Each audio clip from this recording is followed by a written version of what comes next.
You are Locked On Hawks Postcast, part of Locked On Sports Atlanta on the Locked On Podcast Network. Your team every day.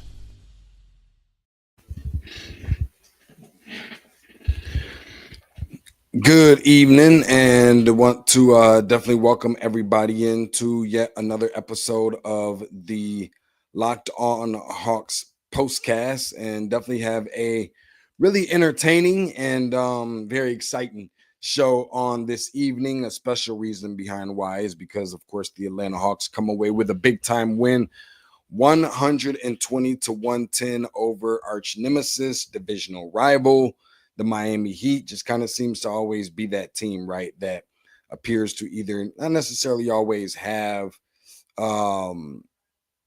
not being the team to not necessarily always have the Hawks number per se, not really like the recent Chicago Bulls feeling or the recent Charlotte Hornets feeling, but more so the fact that they just always find a way to know how to defend Trey Young, specifically on the defensive end, the Heat culture, kind of thing, right? So that's the first thing. So, of course, we're going to kind of talk about when the tables turn, and, of course, talk about the changes within this Hawks team as of this year as we get ready to close out on another calendar year for the year of 2024.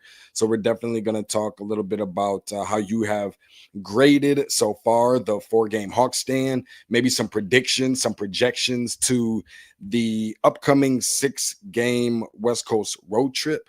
Talk about that a little bit. And like I said, even just some big reasons for change. What do you think some of the biggest reasons for change for what we've seen from this team within the Atlanta Hawks? I'll share mine, but could it possibly be the addition to Dyson Daniels with the trade being made, sending DeShaun Tate to the Pelicans? Could it possibly even be just the emergence or the reemergence, that is, of one Deandre Hunter coming off the bench? Could it be, speaking of bench, the bench production, all of these different things? So we'll toss around a couple different ideas and what have you. Maybe even potentially talk about Jalen Johnson being an all-star. I hear that that's a thing. And of course, like I said, we'll give grades, predictions, projections, all the good stuff, all the tea that we have here. But not before I let you guys know, of course, that this particular show and segment is brought to you by FanDuel. The NFL playoffs are almost here, but it's not too late to get in on the regular season action with FanDuel, because right now new customers can finish the season strong with $250 in bonus bets if your first $5 bet wins. Visit FanDuel.com to get started. That is FanDuel.com. Appreciate everybody for tapping in with us so far, man. Got a really interesting show, like I said before. Let's start off with just kind of like my key, I guess, kind of takeaway a little bit from what I have seen from this particular game, that being probably the fact that the Atlanta Hawks kind of did what they were supposed to do in terms of taking advantage. Advantage was definitely taken when you specifically look at the fact that there was no Jimmy Butler. And I get it. It's not the easiest thing for the Atlanta Hawks because of the pieces that they were missing on tonight. No Onyeka Okongwu again. Also no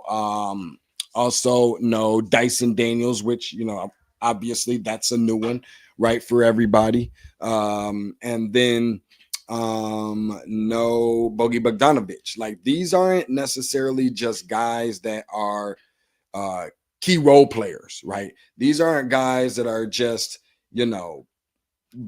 bench guys. These are all three being players that could potentially be starters, not just for this Atlanta Hawks team, but for a lot of teams. Maybe not every team in the NBA, but for a lot of teams. So I think that the Atlanta Hawks did what they were supposed to do in terms of taking advantage of the Miami Heat with no Jimmy Butler, a team that sometimes tends to kind of struggle to score even with Jimmy, but you take Jimmy out of the equation and then you're kind of somewhat looking at a whole different team. So, when you factor in Dyson Daniels giving you 13, you got Bogey giving you 11, Onyeka giving you 11. That doesn't sound like a lot, But when you add all of that up, if my math is correct, public, private school, I don't know. But regardless, I think that's right around 35 points per game. That is a significant number, right, to be missing, especially when you have guys. And this is another notable takeaway that I had for this game was when you have games like that, you expect for your stars to be stars and step up and play big time parts of a game of this magnitude where you have entering the game. And I know it's probably flip-flop now with the win for the Hawks, but you have a game like a team like a Miami Heat where they were, I think, number 6 in the East coming in, and the Hawks were number 7. And the familiarity between the two teams, I think, gives makes either one of those teams give them that good of a chance to be able to come away with adding a number to the left side of the result column and walking away with a win. So I think, for both of these teams, they both had something going for them. They both had injuries and something going against them, but the Atlanta Hawks being able to come away with the win obviously is a pretty big deal, ending the homestand with a 3-1 record, 1 loss against Memphis, and obviously the 3 wins coming against Minnesota, Chicago, and then Miami on tonight.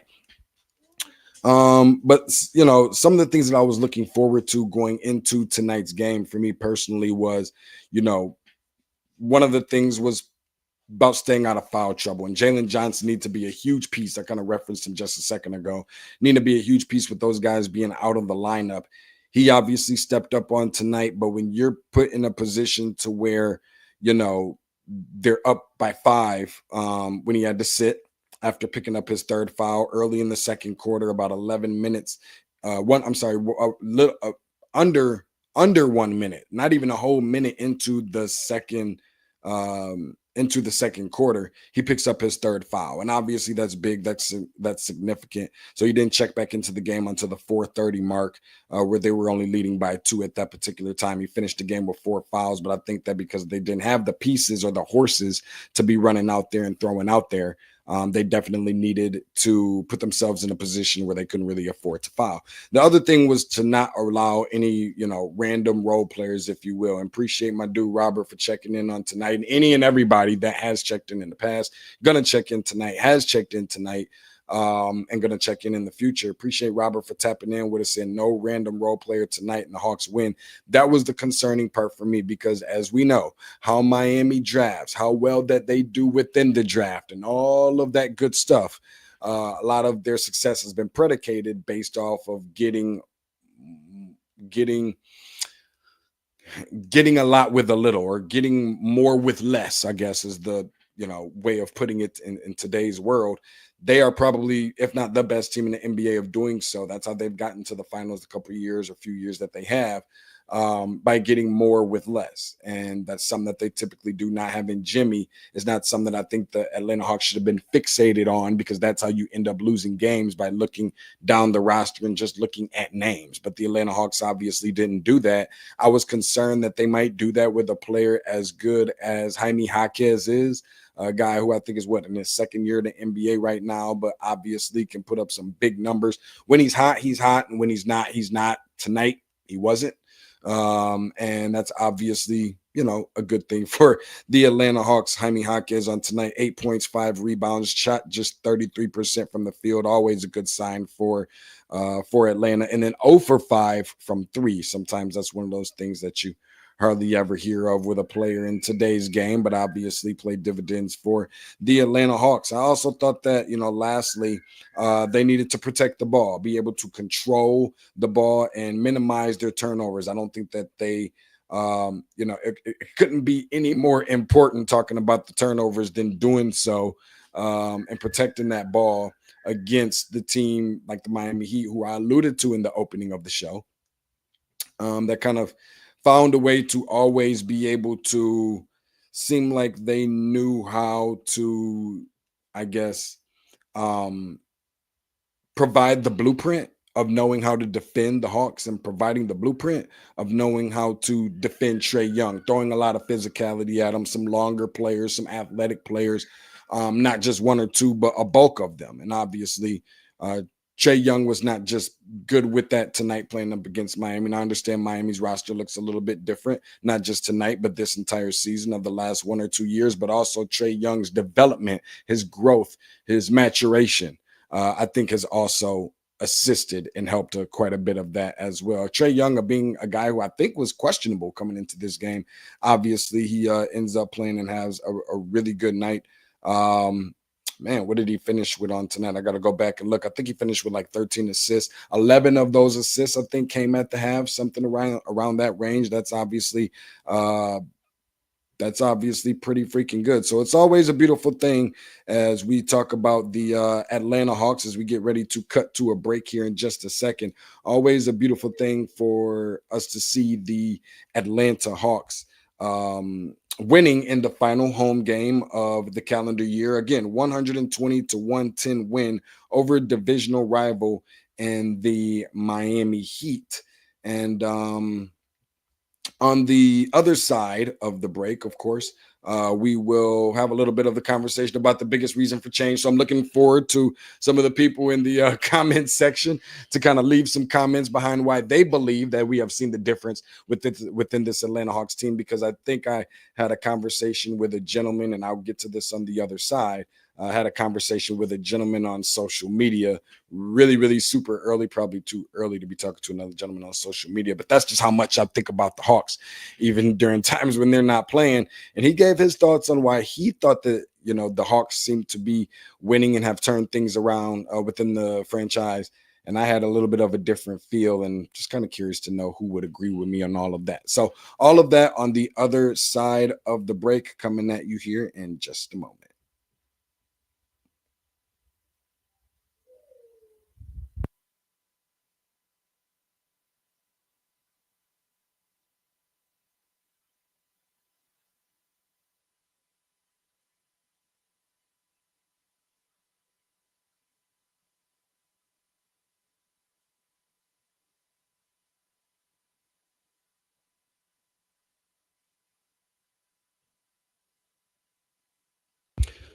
This episode of the Atlanta Hawks postcast is brought to you by Robinhood. And it's with Robinhood Gold, you don't need a silver spoon to eat up the financial favors of the 1%. Robinhood Gold allows others to get the rates and perks usually reserved for the high society. Now, the resourceful individual with Robinhood Gold can earn the very liberal rate of 4.25% APY on uninvested cash and be rewarded with a handsome 3% retirement boost on IRA account contributions. Robinhood Gold provides the privileges of a high net worth for any net worth. These generous benefits are now available for only $5 a month. That's right. Just $5. If you got 5 on it, this is the way to go. The new gold standard is here with Robinhood Gold. Sign up at robinhood.com/gold. Again, that is where you can sign up. Robinhood.com/gold. Terms do apply for product specific disclosures. Visit robinhood.com/gold. Investing involves risk. Rates may apply and rates may also change. Gold membership is offered by Robinhood Gold LLC.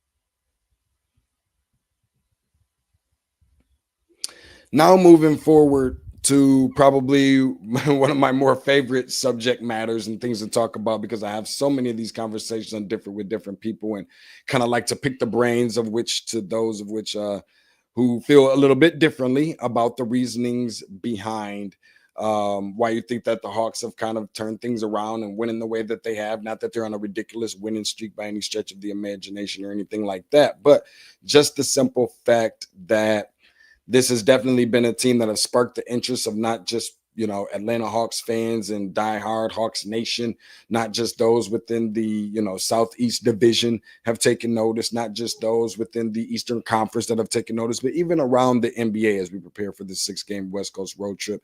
And, you best believe that, the teams that we're going to be playing in this road trip are very familiar with what the Hawks have been doing and are going to have a really tough time and better have been doing their homework on, how to stop or slow down this Atlanta Hawks team. So just a couple of different things I'm curious to know.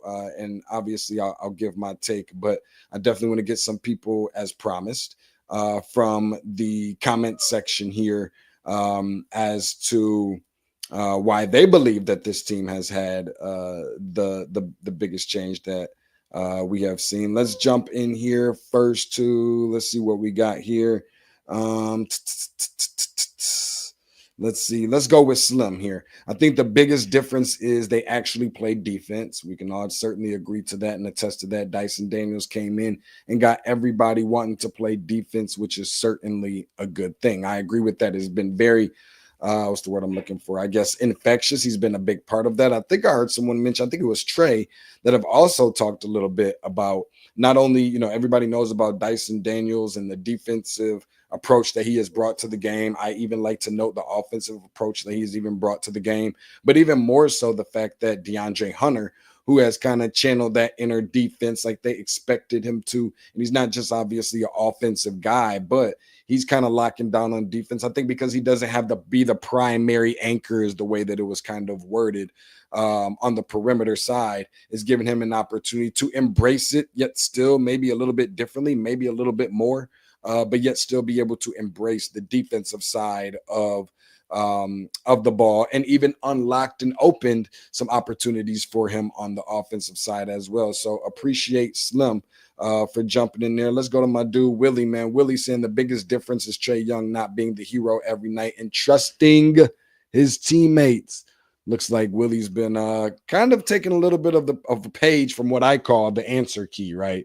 That's kind of along the direction of where I was going, and we'll get some other people in here that can kind of share a little bit about what they think. Appreciate Jamal for tapping in with us, saying sorry for the late arrival. All good. Don't let it happen again, Jamal. I'm just messing with you, but appreciate you for coming in. Better to be late than never, but let's go Hawks. See, we got the win today and played the right way they did collectively, and it was great to see and hear about it. And you know what? I think that's a good point that Jamal is making. Thanks, Jamal, for chiming in with us, is that playing the right way, it's and I'm not saying that they were playing the wrong way before. They were playing the wrong way under Lloyd Pierce, or because I think they just had to grow, or that they were playing the wrong way under Nate McMillan, because I don't think they were necessarily playing the wrong way, but I think that they're just playing different. But it's no question that they're playing the right way. They're playing team basketball and developing and establishing relationships amongst one another. Looks like they have fun amongst one another, and I think that this is where I was going to mention something too about Trey Young, is because by no means am I saying that Trey Young hangs out with these guys and they're all best friends off the court and whatever. Trey definitely appears to have somewhat of his own type of kind of standoffishness. This not being something that I know for sure, obviously, but it just kind of seems like other guys are kind of hanging out and kind of have a little bit more chemistry amongst one another probably than he has with them. Not saying he has none, but he's probably considered to be looked at as kind of like the outcast type, maybe not into all the things that maybe some of the other guys are into, maybe not into some of the things that Trey is into, talking about some of these guys, and maybe they are, don't know. But he kind of seems like he kind of has his own thing. This is the first time I think I've seen Trey on an actual roster for an entire season. And we haven't even gone through our entire season yet. So not even half of a season, 32 games, in fact, right? That it looks like he's getting along the best with some of these guys. Nothing against John Collins. We're not making up anything here and getting into different narratives, saying that he didn't get Lou Will. It just looks like maybe it's not that. Maybe it just looks like he's just having more fun, right? And I think that kind of goes into some of the playing the right way thing. But perhaps some of those things behind what appears like it has changed is that perhaps maybe the addition of Dyson Daniels, like was mentioned before, coming in and playing the defensive role, bringing some offense, setting the standard or setting the precedence of how defense should be played, particularly on the perimeter. That's something that we know that this team had issues with prior to. the other thing possibly being the bench contribution, right? Let's flip to that, because as we know, this being a team, when you start looking at the Atlanta Hawks bench, they're ranked third amongst teams in the NBA in bench points and contribution production, averaging 50 points per game, right? Since in about last 30 days, since the 27th of November, 59 points on tonight, where you don't have an Onyeka Okongwu, who typically comes off the bench. You don't have a Bogey Bogdanovic, who typically comes off the bench. You don't have a Vit Krejci. Not that he scores a lot of points by any stretch of the imagination. We're not trying to make him out to be that guy, but he does add an extra added boost, right, to this team when he is playing well, obviously, right? He stepped into the starting lineup tonight, so you don't see him coming off the bench giving any kind of contribution. But this kind of makes for the point of which it seems like it's so easy to say when people say, next guy up. That sounds cute. That's great to say. It sounds like it's very simple and everything else. But I think the other thing is that to actually go out there and do it is different, right? You've seen games where, Larry Nance over the course of the last few games, big time dunks, but also stretching his game out to being able to develop himself into a more consistent or reliable three-point shooter. Not that he's a Steph Curry or nothing like that, but Larry Nance can hit down some of these jump shots. If you haven't been living under a rock, you would be able to see that in some of these games. He's been working on that. Onyeka Okongwu has been working on that. You also have plug-and-play guys like Garrison Matthews on tonight, who's able to give some big-time numbers, some contribution. What did he end with tonight? Let's take a look here. 18 points, 4 for 7 from 3. Had a big night the other night against a couple other teams as well. So you just never really know. Sometimes not knowing who the guy is to stop, and I get it, Deandre Hunter is probably the elephant name in the room. But he's just one of those guys that seems like, okay, we go out there and stop Hunter. Like opposing teams can't say, we go out there and we stop DeAndre Hunter. Now, all of a sudden, we have the keys to lock up the bench production. No, you have so many other guys who can kind of go off. And I think that that's something that's big for this team. It's even better. Yes, it's great to have the star guys, the Trey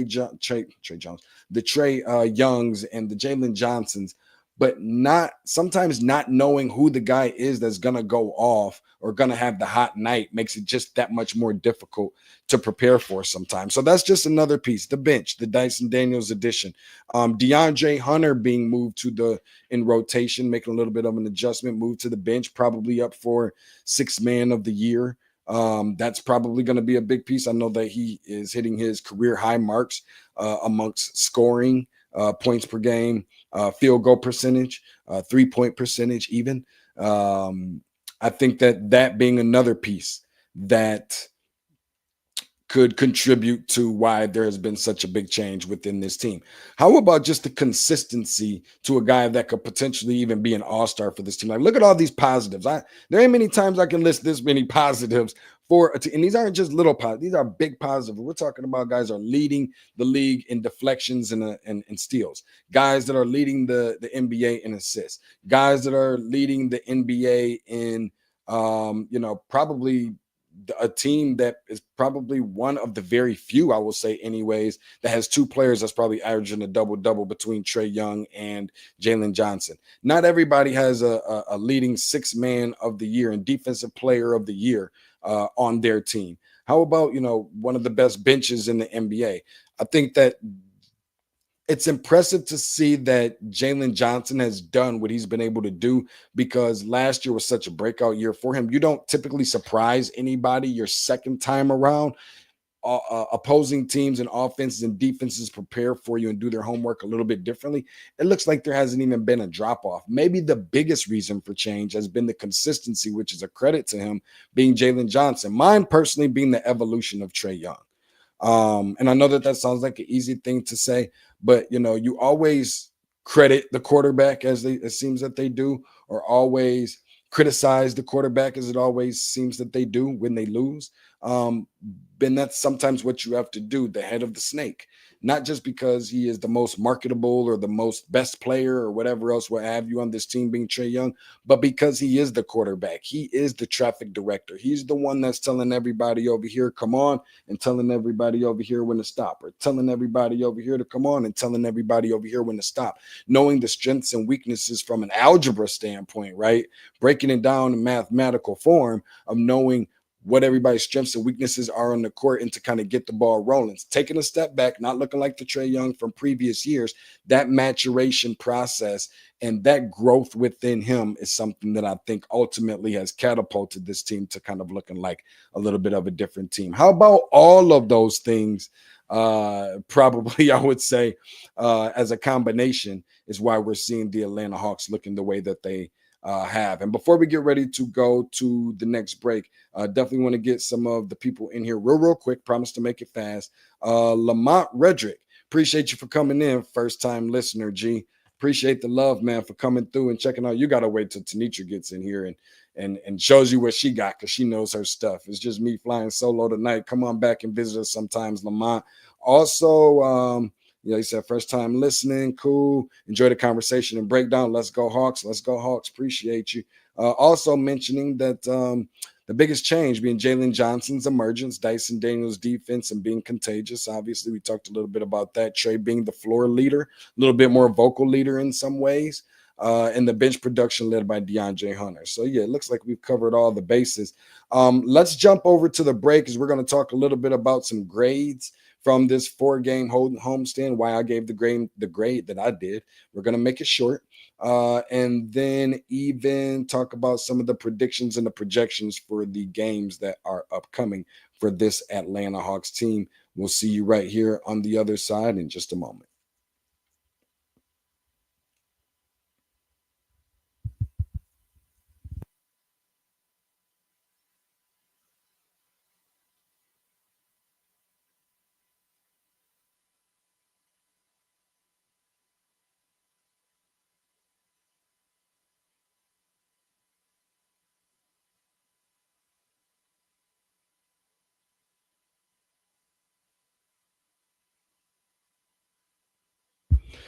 As we get ready to put a bow on the 2024 calendar year and prepare to conclude the holiday season, many of us have overspent on gifts, yes, me included, and so many different presents, and even the stocking stuffers can even add up, burning a hole in the pockets. Now is the time to get some of those tokens back, especially as we near the end of the NFL regular season. It's not too late, folks, to place some of those bets, those parlays, those point spreads, those over-unders, etc. So if you have been searching for a home, look nowhere else than to place your bets other than FanDuel. You heard it right. The NFL playoffs are almost here. Looking forward to see what my Lions is going to do in the next few weeks. Big game on Monday night against the Niners. So I might have to put a couple tokens down on that. But it's not too late to get in on the regular season action with FanDuel, America's #1 sports book, because right now, not later, but right now, new customers can finish the season strong with $250 in bonus bets if your first $5 bet wins. So not only can you bet on who will win the game, but FanDuel also has bets for which players will score a touchdown, some of these prop bets and so forth, how many points each team will score, and so much more. Just visit FanDuel.com to join today. That's FanDuel.com for your chance at $250 in bonus bets. FanDuel.com, make every moment more with FanDuel, an official sportsbook partner of the NFL.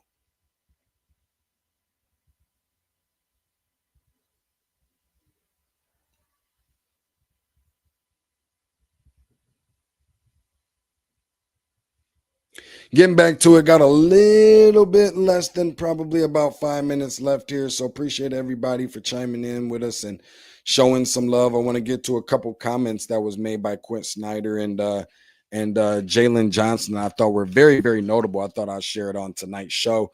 First, want to give some credit of this to sideline reporter Tabitha Turner. I heard it earlier this afternoon.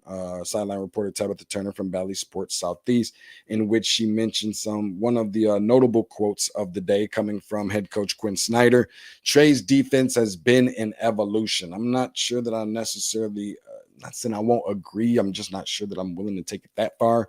Evolution just sounds like, unless the definition of evolution has changed recently, I'm not sure that it just seems like such a big word. Has improved for sure. I think people will argue probably how big of a margin, right? And I think that is fair. He's not all world defense. He's not Dyson Daniels, and nobody's trying to treat it as such. But I think that he has definitely taken some strides, and credit to him, because defense is much all about effort. Some technique, but certainly about effort. And I think we all can agree, right, that Trey Young has definitely done a better job and given a little bit more effort on that side of the ball ever since last year. Also, Jalen Johnson mentioning in a report that, talking about everybody's being open to criticism. Everybody on this team, and I thought that this was really big, everybody on this team is open to giving and receiving criticism. Which I think is really, really good, because that's all about the empowerment of the team and just uplifting one another to try to be better each and every single day. And I think that's one of the things that we don't really talk about with this team is the criticism, the talking guys, not talking them down to talk them up, but being honest, being real, keeping it funky, keeping it real. That's what Atlanta's all about. Being true to Atlanta. Being true to Atlanta is being able to look another man, grown man in the eye, or woman in the eye, and be completely honest. We got putting feelings to the side and all this other type of stuff, but being open and honest to try to make, for the betterment of the team, to make each individual player better, to try to get to a common goal, which obviously is the NBA championship. So I think that it's important that was just kind of mentioned and brought to the forefront, open on the table, and so forth. So that was just something that I kind of thought was pretty interesting and neat. Grading the 4-game homestand. Let's make that super quick. I think that with grading the 4-game homestand, we were looking at a loss against Memphis. That felt like that dropped down about 2 grades for this team. And I know that that's probably really unfair. So maybe not 2 grades. I feel like more a grade and a half, because it could have been so much better. But they didn't have John Morant. Jaren Jackson didn't play particularly well in that game, and some other guys, random role players, didn't necessarily help the situation. But they came away with a big-time win against a team that was competing for a championship last year against Minnesota during a 3-game win, win streak as well, because they ended up beating Chicago, a Chicago team. People might wonder why my grade is so low. By the way, I want to give them a C. I'm going to give them a C+. I'm going to be generous. I'm in the holiday spirit. I really thought about a B-. I just thought that might be, a little bit too friendly, a little bit too generous. But beating that Chicago team, I think, was big. I'm not sure if I thought that it should have been that close, especially at home without Ayo Dosunmu playing. I get it. Zach LaVine is really good, but you can't let guys like what's the guy's name that was at West Virginia? I'm forgetting it. Javon Carter play as well as he did. I don't feel like that game should have been that close. I get it. I have some sympathy and I empathize a little bit, not having Onyeka Okongwu, not having Bogey Bogdanovic. I get it. But I still think that I don't think that game should have been that close. And even on tonight, obviously it come away with a win. So I'm giving some credit for a 3-game win streak before they go on the West Coast here. Not necessarily feeling like it should have been that close, particularly. However, they did come away with a win. Jimmy Butler did not play. You need to get a grip on Tyler Hero, but they held the random role player, in my opinion, in check, like I mentioned it earlier, that being Jaime Jaquez. Duncan Robinson got a little bit loose, but they're a 3-point shooting team, one of the top 5 or 6 best in the NBA from a 3-point percentage standpoint. So I think it was fair. I think sometimes I let set the bar, the standard really low, and give a little bit of unfair criticism, just not too much, but just a tiny bit, hoping that it will improve that a little bit more. They've got to do some pretty outstanding things, but I think they have the potential of being just that good of a team. And of course, let's go ahead and jump right over to what I am predicting for this right here. Real quick, because I know we got to run and get up out of here. I'm curious to know what you guys think. Give me a prediction on where you think this team will go. I think they'll go 3-3 on the road. Got some really good teams in front of them. I think they'll take care of business against Toronto. I think they'll win that game. They'll lose to Denver.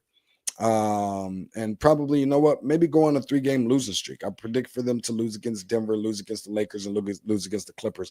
I know that's really, really tough to do. I'm really on the edge of saying that they'll go 4-2 because I really feel like one of those games against those LA teams they'll win. I think more likely would be a win against the Lakers than it would be against the Clippers.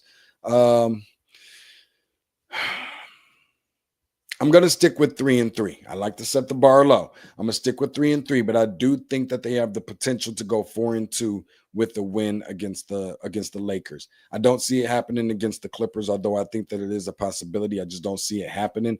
So we'll go 1-0 against Toronto. Denver will tie it at 1-1. Lakers will win, so we'll go 1-2.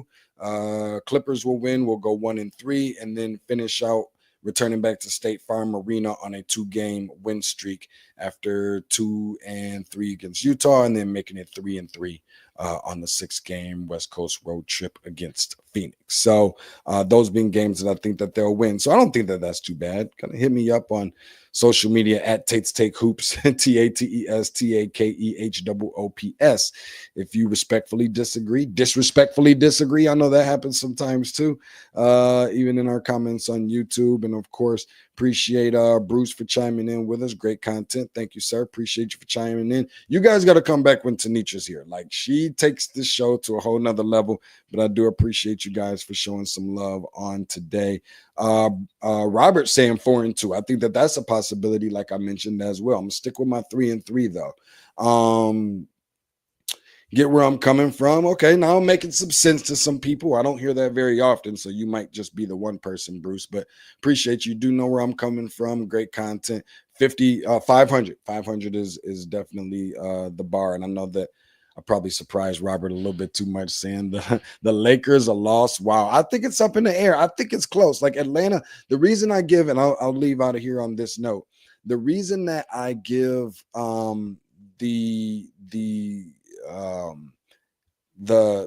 Hawks a chance in some of these games that most people probably wouldn't, unless you're just a homer, is probably because they're going to be the underdog in a lot of these games. And they're not typically the team, with the exception of probably Toronto and Utah, but they're not one of those teams of which you want to be considered the underdog. If you're Atlanta, you love that underdog role because that's when they come to shine the brightest, and when they're typically at their best.